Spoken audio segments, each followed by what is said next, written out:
Mukhang nilamig si Kuya Dylan dito sa kinain natin sa SM Mangono. Ito nga pala yung sumisikat na kapag kinain mo, umuusok yung bibig mo.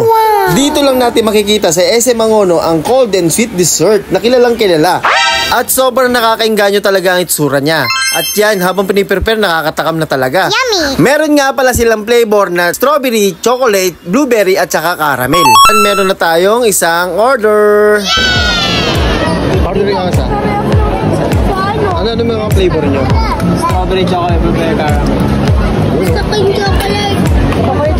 Chocolate daw. Yun yung amin sa ma'am. Tsaka? Chocolate caramel yung sa amin na mix. Mix na lang. Gusto ko yung chocolate naman. Chocolate caramel. Ha? Chocolate naman.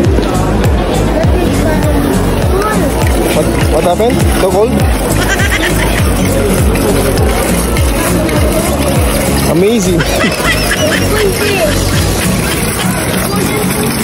Cold naman.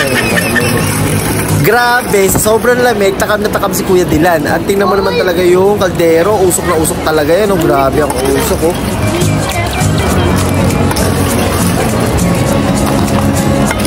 Papa, is dry ice gonna be hot? Don't know. So cold, that's so cold.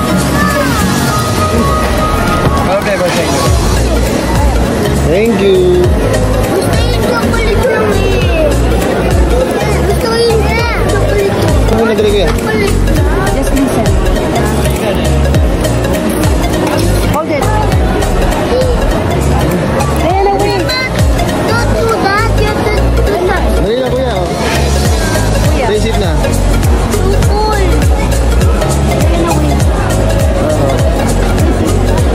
Wala kang 50 lang. Wala kang 50 na. Taste test. Cold and sweet dessert. Cold and sweet dessert. Tigas. You need to choose chopstick. Oh, chopstick! Oh, chopstick! Papa, gusto ni chopstick! Wait lang, kuya. Gusto ni chopstick! Thank you. Oh, chopstick! At sa wakas, natikman na rin natin tong nagtitrending na cold and sweet dessert.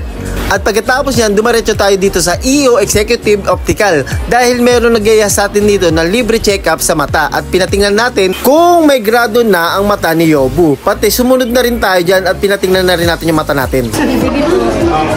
Forehead po. Yan. Sa gitna lang po ang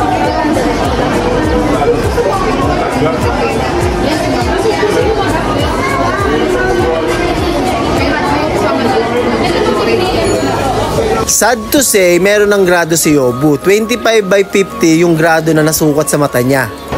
Kailan po may doon?